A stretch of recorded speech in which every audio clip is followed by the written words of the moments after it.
Live and local talk from the mind behind the Overton Report. It's time for Palmetto Talk Live with your host, Corey Allen. Now, your host, Corey Allen. All right, guys, Corey Allen here with, of course, with Palmetto Talk Live, and we are joined today again by one of our sponsors, our very first sponsor, actually, Melissa Sprouse Browne and the Real Estate School of SC.com. How's it going? Going great. Thanks so much. You know, we did this about a month ago, and sure did. The file got corrupted completely. I was devastated because I had been working on it and putting stuff together with it, and I don't know what I think drive debacle was just terrible. Yeah, my whole passport, which is an external hard drive, multiple ones of these here. So, and I lost everything for like 3 years worth of video. I get it. That's devastating. Extremely painful. But I'm glad that we're back and we're here to talk about this because this school, the Real Estate School of SC, you have two locations, right? There's one here in Columbia, which is where we're doing this. We're doing this in your office. Absolutely. And there's another one in Charleston, in the Charleston area. Right, Mount Pleasant. So tell us a little bit about the history of the Real Estate School of SC. I know it's about 50 years old. You've been doing this straight for 50 years, or the school has, right? Tell us a little bit about the history when you took over and how things are going with it.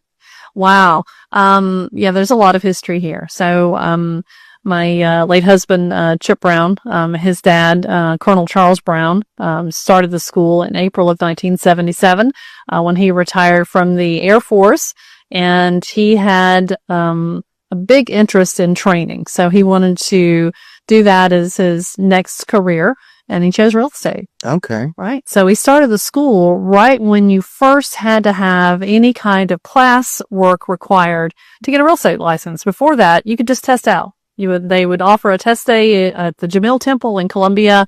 Everybody shows up. You take your test. If you pass, congratulations, you're a real estate agent. If you don't, sorry. Well, so it's interesting. So when did that stop? I actually don't know, but I know that along that same time, around April of 77, you had to have some training. Okay. To be able to take the exam. Okay. So that's why he created the school.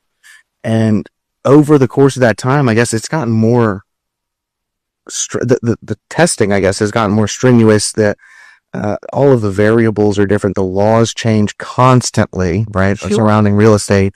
And it's, I guess, the school's job to keep up with that and teach people. Do they have to do continuing ed too? Absolutely. Yeah. So, really? Yeah. So it's 10 hours every 2 years.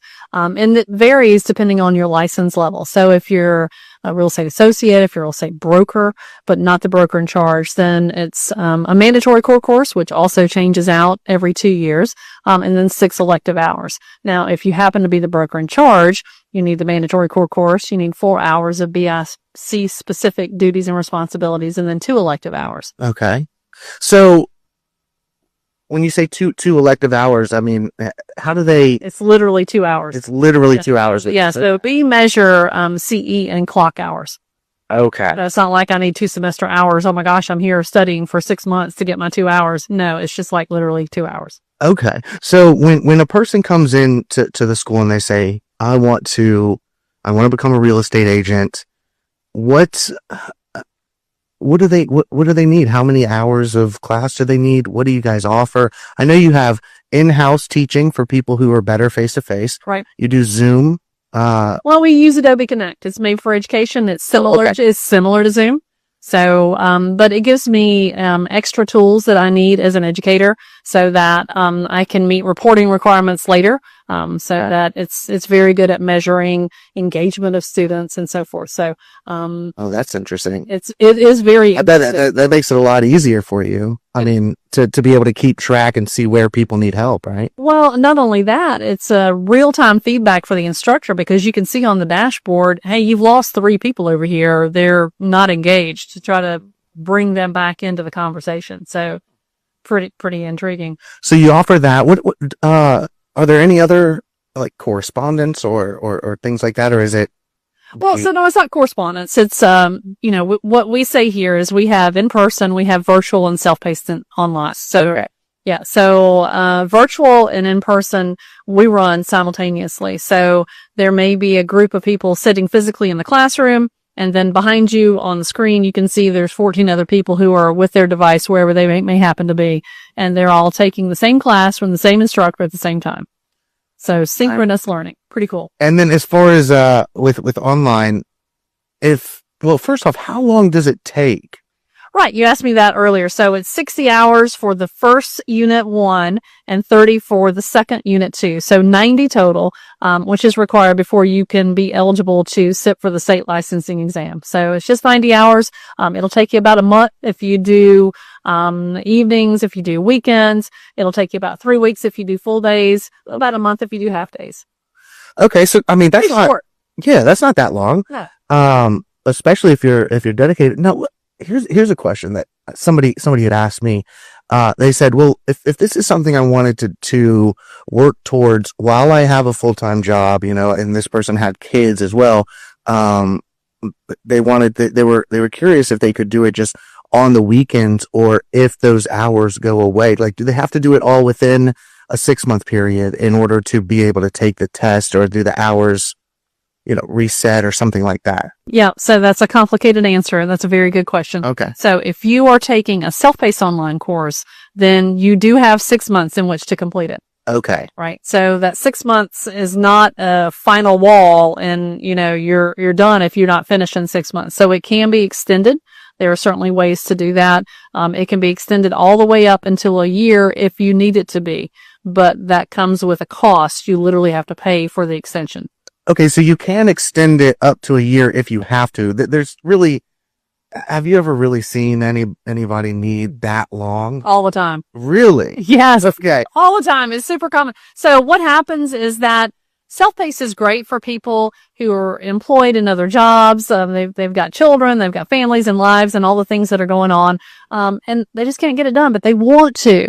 So it's still that nice piece of flexibility that we offer them. So, okay, well, say you didn't get it done in 6 months. So what? Let's keep working. Don't give up. Right. Don't give up. So we will help you get there, even if it takes a little bit longer. So how long then, if somebody comes in and decides that they want to do it in person, how many weeks is that course? You said, well, here's the question, I guess. They get to choose, or they get to decide which, you have a schedule? Yeah, we're a school. We have a schedule, so you decide which course is going to fit your needs. So is it full days, half days, weekends, or evenings? So whichever format you choose, then we look at the available dates. So if we need to mix and match, like for first responders, for example, who may work, 3 on, 4 off, or that sort of thing, or someone who's working in a facility like, let's say Michelin, they're working, working nights and then they go back to days in a couple of weeks. We can customize a schedule so that you can get everything done. And so we look at the student's availability. We literally write down everything that's going to be covered and say, okay, you need to come to this class here or this class there so that everything is covered over the full 90 hours. And you work with them on all of that. Yeah. You sit down and help them, help guide them on what the best decision, I guess, is for them, right? Right. Absolutely. Okay. So, but you know what? So to follow that point, the important thing to realize is that, yes, it may take some people longer than others, and that's okay. But once you have completed the course, the legislature enacted a change in 2024. Your schooling was good for 5 years for a long, long time until 2024. So now your schooling is only valid for 3 years. So once you've completed the course, you have 3 years in which to sit for the state exam. If you don't get it done in that time frame, it's like it never happened. You have to start over. Okay. So if somebody takes the courses and they take the test and fail, are they able to take the test again, or do they have to start over at that point? Let's keep talking about the legislature, because they also enact rules and regulations that we are required by law to follow. Right. So one of the new things that happened when the law changed in 2024 is that through the regulations that we must follow, you only have 2 shots at the final exam. Okay. That was not a thing before. So I could test you. We made a choice here as a school. We would let you have 5 attempts at the final exam. That's no longer the case. You can test once, you can fail, you can test twice, you can fail. The regulations say you must resit the class. Now, the regulations don't say I have to charge you. So we will give you 1 full pass. Let's give it a go again. You get 2 more exam attempts. Okay. And then, well, and at that point, it's like, at that point, yeah, then maybe we would have to charge you, unfortunately. Yeah. But well, we don't really get there. That's very kind, though. I mean, yeah. So not that doesn't happen very often. It's just, but it's very. I mean, that's a very interesting selling point. It's because a lot of people will, especially if they're like, I've got 2 chances to do this. I'm going to pay this money. I'm going to take this course, and if I fail twice, I'm screwed and I have to pay again. But you're saying that you guys will work with them and help them go through the course again to retake the test another couple of times. Yeah, 100%. Because, we teach to adults. Yeah. Learning is different for an adult student population. Very much. It just is, because you have other obligations, right? And you may not have been in a classroom in a long time. You may not be familiar with the things that have changed technologically, that, okay, well, now I'm going to give you an ebook, not a physical book. Hell yeah. And okay, you've got to have an e-reader, or you've got to be able to open a PDF and scroll through and look at your text that way. Very different. If you're old school like me and I like to highlight on the page, then, unfortunately that's an extra charge. It's like $50 for a physical book. Yeah. Right. But it's just different. So we know that there are challenges working with an adult learner population that we try to recognize and support. Okay. So how many teachers do you guys have here? Well, that's a good question. I am licensed as an instructor, but I'm the nuclear option. If I am teaching, something bad has happened. I'm busy and I talk way too fast. So these are terrible, terrible traits for an instructor. So if you don't count me, we have, Steve Grooms, we have Reggie Murphy, we have Mark McAbee. I've got another couple of instructors that are in the wings waiting to come on with us here, because we lost my husband, Chip. Right. He was our main instructor. Okay. I didn't realize he was the main instructor when he was running this. So you've taken this over. It's been less than a year. Dude, I've run this for a long time. Well, okay. And he was the main instructor. In reality, right. I've run it, but Yeah. So, I mean, but, Chip has, had such a long and storied history with teaching and his love of the law and everything political. He was everything. And it was astounding to me to learn things about him after he passed that I didn't even know. Oh, right. Sure. So he was just so well-rounded in so many areas. I mean, he was a diver and a pilot and a gardener and a car guy and a guitar player. I mean, he was into music. He was everything. I'm pretty boring. I'm the job. I like cars and jewelry. Yeah, you do like cars. I like cars and jewelry. I'm pretty basic and I definitely love cars. So, that's, rounding out our teaching, group here in the Columbia area. And in Charleston, in the Mount Pleasant location, we have our partner there, Jim Huffam, who's also a real estate attorney, and has been a partner with us for over 20 years. And Kane Denny, who is an instructor with his staff there. Okay. And, these guys, like you said, when they come here, they teach. They're teaching the, not Zoom, but the Adobe. They're teaching people online and in the classroom at the same time. Yes. How recent is that change? When did you guys start doing that? So, okay. Was that a big shift? It was for them? Huge shift. I have to tell you, we had one instructor, and I won't name him, but he'll know who he is if he sees this, who said, I'll never teach online. I can't do it. I've got to have the people in front of me in the classroom. And guess what? He's really good at teaching. It turns out to be one of the best at it. One of the best at it. That's funny how that. Yeah, he's amazing. And the funniest thing that happened was just I remember February, March of 2020, and everyone was scared. Yeah. And even here in our municipality, which is the city of West Columbia, they're talking about, unless you're an essential business, we're going to not let you be open. And I wrote a letter to city council and said, look, what we do is essential for me and my family and for the people who are trying to improve their lot in life by gaining a new career. I think we're essential. You're a school. We're a school. We're a school. Did they ever end up shutting you guys down? Oh, no. I would have never have allowed that to happen. I was thinking I mean, you would have seen a video of me out picketing. So no, that wasn't going to happen no matter what. So we wanted to find a way, and the way was technology. Yeah. So we had some technology on hand, but we purchased other technology to make sure that we were at the forefront of what needed to happen. And we very quickly learned about the difference between Zoom and Adobe Connect. Yeah. One of our big technology partners, Hondros Learning from Ohio, helped us with the Adobe Connect connection and put us in contact with the people that we needed to get that started for us. And they kind of taught you how to utilize that. Yeah, absolutely. So we had our 4K set up and we were ready to go.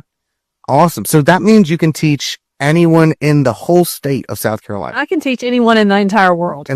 Really? Yeah, you can be anywhere, anytime. So what has happened is that often we will have, this may surprise you, we'll have active duty service members who are on duty somewhere else, and in their off time, they're signing in. To try and get a real estate license for the future. For when they come back. So, okay, but they would be only certified though in South Carolina, or? Yeah. So, there's a really neat thing in the world of real estate where we have license recognition and reciprocity with other states. Oh, okay. So right now we have reciprocity with North Carolina and Georgia. We have recognition with other states. So if I wanted to go to Florida and become a licensee, they would honor my license, but I'm going to need to take whatever education they prescribe in the state law portion of their exam. I see. But they would still recognize you just have to take the education there. Yes. Okay. So that means that if somebody comes here, can you teach somebody in North Carolina? I'm just curious about that. Like, I can teach anybody anywhere as long as it's a South Carolina course. I can't teach a North Carolina course. Okay. I got you. But that doesn't mean that I can't offer a North Carolina course because we have a partnership with a national provider where we resell those courses. Oh, you can set people up for any state. For any state, because, okay, so they can contact you even if they're moving somewhere in the next year, they want to hit the ground running with a real estate, you can help them out with that. Absolutely. And I can do way more than that because we also, in addition to real estate, we teach property management. We teach appraisal. We teach home inspection. Who knew? I didn't. You don't advertise that, really. I know. Well, I think it's about time we did that. Absolutely. So, I mean, appraisal is definitely an important and good business. And, would you suggest for real estate agents to also take courses for appraisal and for things like that? No. No, stay in your lane. Really? Stay in your lane, bro. Okay. No. So it's conceivable, and there are certainly a number of licensees who hold both a real estate and an appraiser's license. The practice of those disciplines is so different. It's so different. Really? It's so different. So the person who is a really great real estate agent may be a terrible appraiser because of what you have to do for the job. I'm a great real estate agent because I'm personable. I like to be with people. I like the fast pace of what's happening. I would be a terrible appraiser because that requires research. I'm alone a lot of the time. And you make some people mad. Surely you do. But, there's a system in place, the AMCs, the appraisal management companies, that keep you separated as an agent from the appraiser. Okay. So they don't want any undue influence on the determination of value. And that's a new thing in the last 10 or 15 years. It didn't used to be that way. You think that's a good thing? I think it's a good thing. Okay. I think it's a good thing because, the appraiser's still going to get the contract for sale. They're going to see what the parties have agreed upon. And that's a determinant of value of what a reasonable person, a buyer, ready, willing, and able buyer is ready to pay. Right. But that's not the only determinant of value. I mean, and then during the COVID era in 2020, 21, 22, properties were selling so fast, the appraisers couldn't keep up. Yeah. So it was very difficult.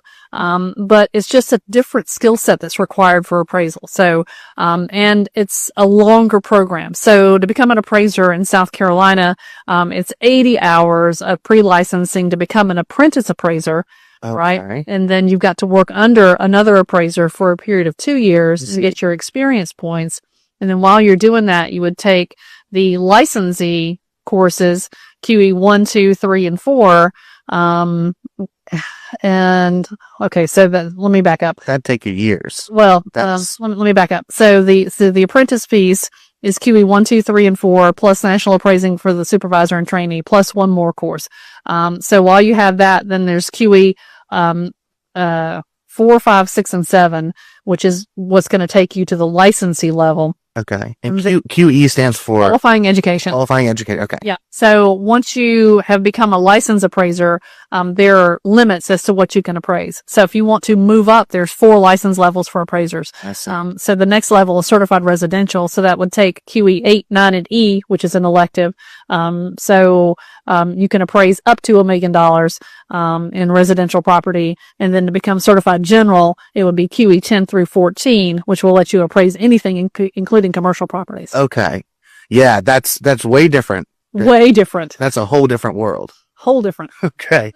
Well, that's good to know. Oh, I'm not saying that's a good idea for just everybody. Yeah, but becoming a real estate agent, and you touched on something that's really important, I think, because I've been talking to you a little bit about this and a couple of other people who are in the real estate world, and you mentioned that after COVID, houses, you would get them on the market and immediately there'd be a bidding war. Right. So you didn't really have to be a skilled agent, particularly. You didn't have to be in a lot of. If you wanted to win the bidding war, you did.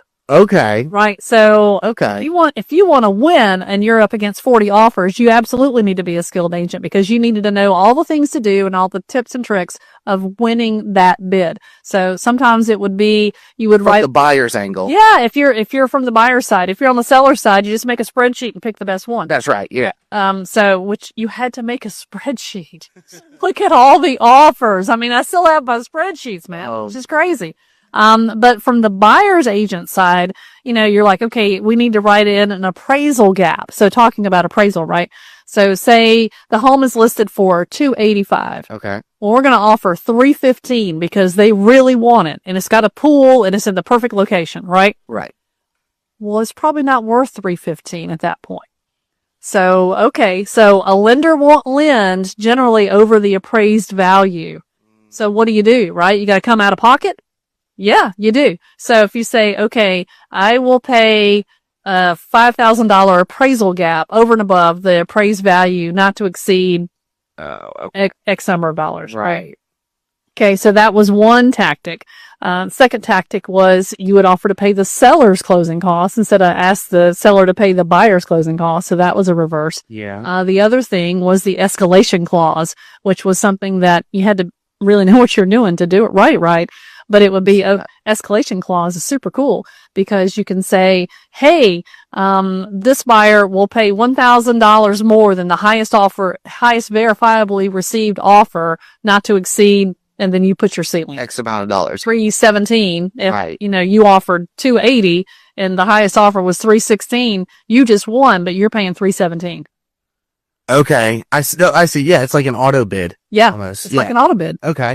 Okay. So, but now. So that required skill. But now this market requires a completely different set of skills. Right. It's a completely different market now, isn't it? It is. How quickly did it flip? Was it within a month? Did you see it coming over the course of 6 months or what happened? I would say from 6 months to a year. It was sort of a slow fade. Okay. So the faucet didn't turn off. It didn't catch everybody off guard. No, well, I hope not. If you're in the business, you're paying attention to economic indicators, you're getting reports, you're looking to see what's happening. Certainly inflation and the interest rate are things that we really, really care about. And generally affordability. Now, do you guys change, not necessarily change your way of teaching based on those market factors, but do you incorporate that into kind of teaching these people who are coming in, it was different in this way a year ago, that might come again. So you should know how to survive in that market. Or do you focus mainly on the market that they're going to be working in currently? To a point, right? So those are discussions that are part of the overall instruction, but the core of instruction does not change regardless of market forces, Okay. right? Because I've still got to teach you what is accretion and avulsion, what are riparian rights, what's a cap rate. I mean, these the are laws and rules don't necessarily. the laws of the laws of the laws. I had a conversation with a student just yesterday who had been a councilman in his market, which is in South Carolina, but not in Columbia or Charleston. He'd been on the planning commission, and he decided to get a real estate license. And he was buffaloed by some of these terms. He had just never heard some of the terms and could not understand, why do I need to know this? These are things I'm never going to see again, right? Wrong, right? So one of the things he was asking me about, and interestingly enough, was about like tenancy in common versus joint tenancy. He's like, well, the closing attorney will take care of all those terms, right? Not necessarily, right? Because, okay, what if I've got a husband and wife who want to buy a property and we're writing on the contract of sale, the offer, how's the property to be titled? Okay. Well, that's a good question. Well, maybe it's John and Sue Smith, but John and Sue Smith want to write out joint tenants with right of survivorship to make sure that the closing attorney knows that the deed is to be held as joint tenants. Right. All right. Well, what if it's John Smith and Sue Jones and they live together, but they're not married? Right. So then they may be tenants in common, which means if one were to pass away, that property does not convey to the other at death. Oh, I see. Okay. Right. So he would still only own 50%. Right. Right. Okay. And then that would go to her heirs or assigns. So, Gotcha. but that's a important thing to know if you're dealing with a buyer or a seller. Right. Because in that instance, yeah, of course, the real estate agent, you're there to take care of your clients and Right. make sure. So yeah, I mean, of course you're going to have, closing attorneys and another real estate agent working on the other side of things, but it's your goal, your purpose is to make sure your clients are taken care of and that it's written correctly. You still have to do it. Yeah, 100%. Your rule that you should follow every day that you are in the real estate business is, how do I protect the public? Right? Because it's your job to protect them. Yeah. Right? I mean, there's always caveat emptor, buyer beware. There's all of that. But you are there to protect their interests, whether it's on the buying side or the selling side. So, here's another interesting example, at least to me. I was looking through listings yesterday for a buyer client that I have coming, and notice I said buyer client, not buyer customer, because that's an important distinction in real estate. I have a buyer client coming from Maryland who, really cool, asked me, hey, what are the conservative counties in South Carolina? Because that's what I'm looking to escape here in Maryland. Yeah. It's too blue. So I thought that was kind of deep. But So you told her what, Orangeburg? yes, totally. We're going to go see Orangeburg. Richland. That's where you go. Richland. Yeah. Oh my gosh. Well, there's some good conservatives in Richland. Don't dog them. There are, but it's not a conservative area. Though. All right. This is true. So, but one of the things that was in the listing description was mineral rights do not convey. Mineral rights do not convey. What does that mean? So it means that they can come back to your property, and if there's gold in them there hills, they can come dig it up and they don't have to pay you a dime. Okay. Let me ask you this question because you're talking about gold now. If you discover gold on your property, do you get it? You do because unless there's a restriction. So if you bought the property that said mineral rights do not convey and you find gold, you're out. You need to not tell nobody. You need to go out in the darkness with your shovel and a black. Yeah. So, Really? Okay. And is that a common thing that would be on? no, Okay. So it shouldn't be on. extremely uncommon. Okay. But you need to know what that means and the Absolutely. possible implications for your client if you run across that. That could really screw over a client if they didn't know. It really could. Yeah. It really could. And then, of course, in coastal areas or areas with lakes and whatnot, I mean, you like here with Lake Murray, they say, okay, it's to the 360. What is the 360? Well, that's a full pool of Lake Murray, right? So your property runs to the 360 line, and some of your property may be under the water. Okay. So you would own that beach and the water there. Right. But then But that's also owned by a public utility, owned by Dominion Energy. So you've got some other concerns there. Okay. You can't take the water out. It's not yours. Right. You can't like dam it up or anything like that. Right. So you have some rights, they have some rights. Yeah, you're right. I mean, that's something that people definitely need to know. And the average buyer is not going to. No. And so those are the types of things you guys teach here. And that's what we teach. That's incredible. That's what we teach. Yeah. I mean, at a beach, we've got, Rom Ready's a good example. Well, there's the Coastal Zone Management Act that you've got to know about. Well, so it's re-nourishment. And there were a lot of back and forth with the law when it comes to people trying to do, I guess he was trying to build a wall, Rom Ready, with Doja C in it. I heard the story. Yeah. He was trying to build a wall to keep erosion from happening, but it was on his property, but they were like, no, you can't do that. And then they tried to take that property over. Right. And it's interesting because what you're saying is, in a real estate agreement or contract, they could write something like that in before they sell you the property. And at that point, you have no recourse. It's there. You sign the contract. It's there. Yeah, absolutely. I mean, unless you're really interested in lawsuits, I mean. Right. Yeah. But those are the things that you guys are teaching real estate agents so that they can keep things like that from happening, huh? Well, absolutely. Right. So, I mean, knowledge is power. And that's what we're here for, is to make sure you know everything you need to do to be a successful agent. I'm not here to teach you sales tactics. I'm not here to teach you, here's the best marketing that you can do. Here's what you need to know to make sure that you're in compliance with the law and that you're protecting your clients. And you guys have been doing this for almost 50 years. Almost 50 years. 49 years. I mean, I look really good to be 112. Yeah. You've been running this since you were in diapers. Exactly. I mean, hey, that's insane stuff. So people will go to the realestateschoolofsc.com, or actually it's it's realestateschoolofsc.com. Right. That's right here. You guys can see it on the, in the right corner. And we'll also, of course, link it. We link it every day in our shows. And I thank you for it. And well, I thank you for, you were the first person who supported us when we went out on our own. And I appreciate that. Yeah. But what you do is so important. I mean, having a local conservative voice is something that is desperately needed here in South Carolina. And while people think this is the reddest red state, no, it's not. And what we do every day is we hear discussion from you that's vitally important. I really do appreciate the people that have continued to come on the show, the candidates and the people who are in office. I think it is important, and it's been dying. That aspect has been dying. Everything is very.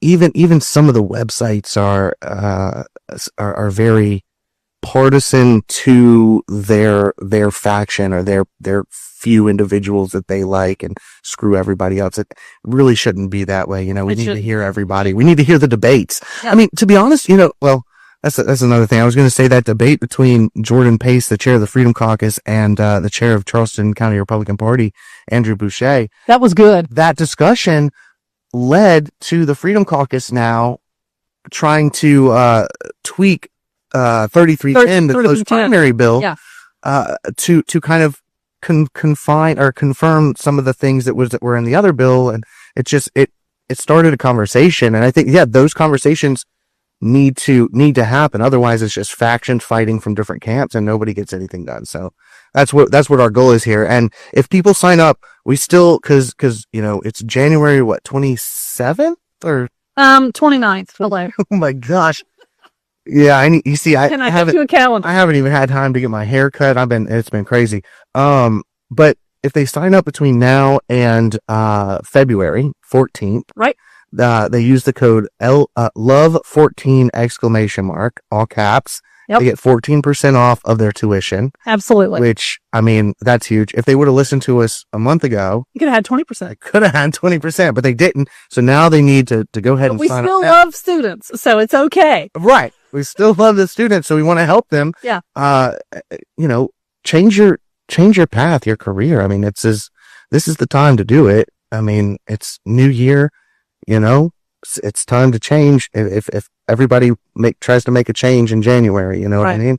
I totally do. Resolutions. So this is it. I mean, love 14 ! At realestateschoolofsc.com. And again, you guys offer in person, you offer online at your own pace, and you offer sort of virtual, the hybrid form. virtual hybrid. I keep wanting to say Zoom, but it's Adobe that you use, which is apparently way better.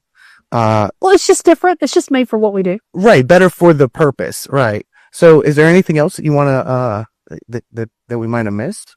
Well, I would say that, we've been around a long time, but we keep at the forefront of what's coming with real estate education, with laws. We watch the legislature, as you know. I'm very politically involved. And, we try to drive some of those conversations.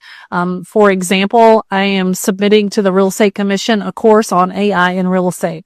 So it's not a how to use AI. It's how to use AI with prudence and judgment and be ethical about it. Because asking AI to help you is one thing, but if you let AI make the judgment call on how much you should price a house for, you've got problems. Yeah. Yeah. That's very true, because the output is only as good as the input, right? Right. So Well, it will lie. It will what they call hallucinate. It will lie. I'm telling you, I have had conversations. Well, I use ChatGPT predominantly, and it will just lie to your face. And I call it out on it, and I'm like, are you kidding me right now? What in the world are you talking about?